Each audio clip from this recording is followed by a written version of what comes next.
Greetings, beloved at Church of the Ascension.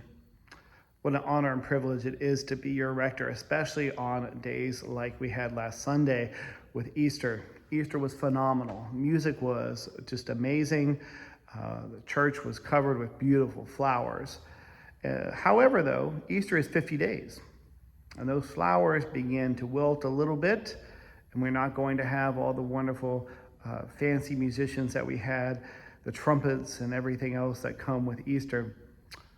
Nevertheless, Easter is 50 days.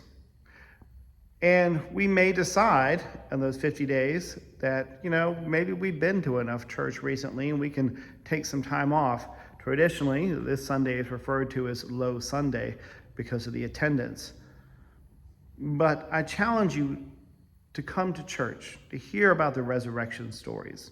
Not for the sake of our attendance. I could care less in the sense how many people our attendance shows up in the sense of for numbers, but I care about you and your spiritual experience.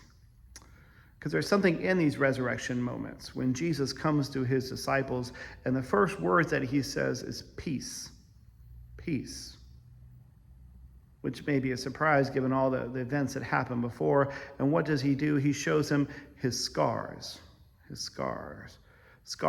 from an empire that chose to execute him, an empire that was in cahoots with all the religious authorities in order to perpetuate oppression. Because sometimes we'd rather have oppression, or sometimes we'd rather have authoritarianism, sometimes we'd rather have certainty.